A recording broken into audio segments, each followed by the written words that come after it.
Welcome our YouTube channel GS with Aansu. दोस्तों, बिहार प्रधान शिक्षक के लिए डीएलएड का सेट लगाते हैं। इसमें सारे प्रश्न बहुत ही इम्पोर्टेंट दिए गए हैं जो आपके एग्ज़ाम में आने की पूरी संभावना है, इसलिए वीडियो को लास्ट तक जरूर देखें। चलिए शुरू करते हैं और आप लोग भी सोचना अपना आंसर क्या हो सकता है।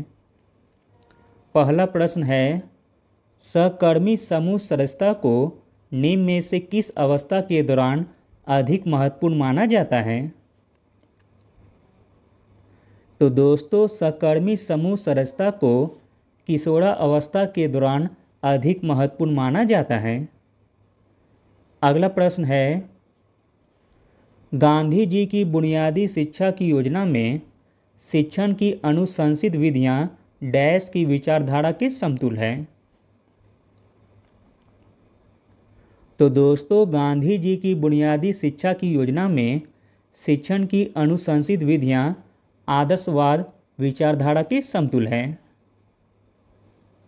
अगला प्रश्न है, कक्षा में संचार की सबसे बड़ी बाधा क्या है। कक्षा में संचार की सबसे बड़ी बाधा है शिक्षक की ओर से भ्रम। अगला प्रश्न है, निम्न में से कौन सा स्केल मापन का सबसे साधारण रूप है। तो दोस्तों, वह स्केल है सांकेतिक स्केल। सांकेतिक स्केल मापन का सबसे साधारण रूप है। अगला प्रश्न है, निम्न में से किसने उत्पादक कार्य के माध्यम से शिक्षा के विचार पर जोर दिया था। तो दोस्तों, वह थे महात्मा गांधी। महात्मा गांधी ने उत्पादक कार्य के माध्यम से शिक्षा के विचार पर जोर दिया था। अगला प्रश्न है, बच्चों में संकल्पना का निर्माण किस पर निर्भर करता है। तो दोस्तों, बच्चों में संकल्पना का निर्माण निर्भर करता है उसके बुद्धिमत्ता स्तर पर, उसके पिछले अनुभवों पर तथा उसके वातावरण पर जिसमें वह बढ़ता या बढ़ती हो। इस प्रकार दोस्तों ऑप्शन नंबर डी सही हो जाएगा इनमें से सभी। अगला प्रश्न है, कक्षा संवाद को अनिवार्य रूप से निम्न में से कैसा होना चाहिए। तो दोस्तों, कक्षा संवाद को अनिवार्य रूप से सहानुभूति वाला होना चाहिए। अगला प्रश्न है, शैक्षिक समाजशास्त्र की किसी भी परिभाषा में मुख्य शब्द क्या होता है। तो दोस्तों, शैक्षिक समाजशास्त्र की किसी भी परिभाषा में मुख्य शब्द होता है समाज या संस्कृति। अगला प्रश्न है, निम्नलिखित में से कौन सा शिक्षण के स्तर का एक भाग नहीं है।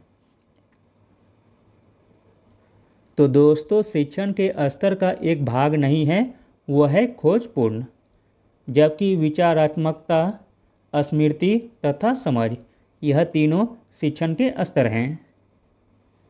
अगला प्रश्न देखते हैं, अधिगम का न्यूनतम स्तर डैश पर जोर देता है।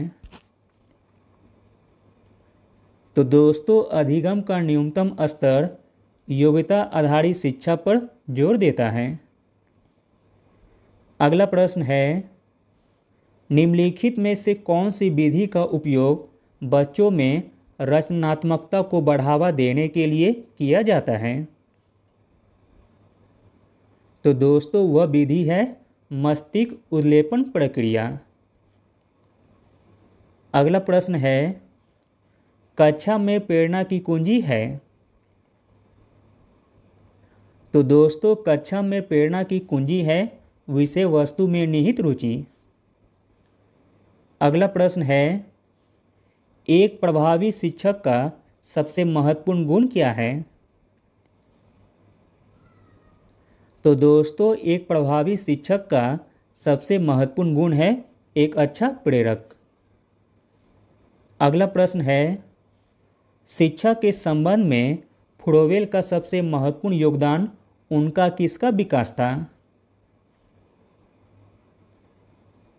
तो दोस्तों शिक्षा के संबंध में फ्रोवेल का सबसे महत्वपूर्ण योगदान किंडरगार्टन का विकास था। Option number C.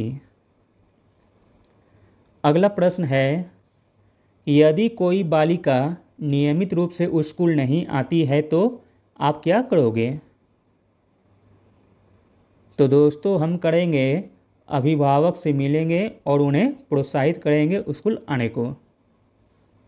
अगला प्रश्न है, प्रतिभाशाली छात्र हैं। तो दोस्तों प्रतिभाशाली छात्र हैं अपने निर्णयों में स्वतंत्र। अगला प्रश्न है, इनमें से कौन श्रेष्ठ क्रियात्मक कौशल का एक उदाहरण है? तो दोस्तों श्रेष्ठ क्रियात्मक कौशल का एक उदाहरण है लेखन। अगला प्रश्न है, जनिक ज्ञान मीमांसा के जनक कौन हैं? जनिक ज्ञान मीमांसा के जनक हैं पियाजे। अगला प्रश्न है, 12 साल के बच्चों के लिए सामाजिक विकास का सबसे अच्छा स्थान क्या है? तो दोस्तों 12 साल के बच्चे के लिए सामाजिक विकास का सबसे अच्छा स्थान है खेल का मैदान। अगला प्रश्न है, किसी विशिष्ट उद्देश्य, निश्चित अवधि और स्थान के बिना अधिग्रही शिक्षा को क्या कहा जाता है?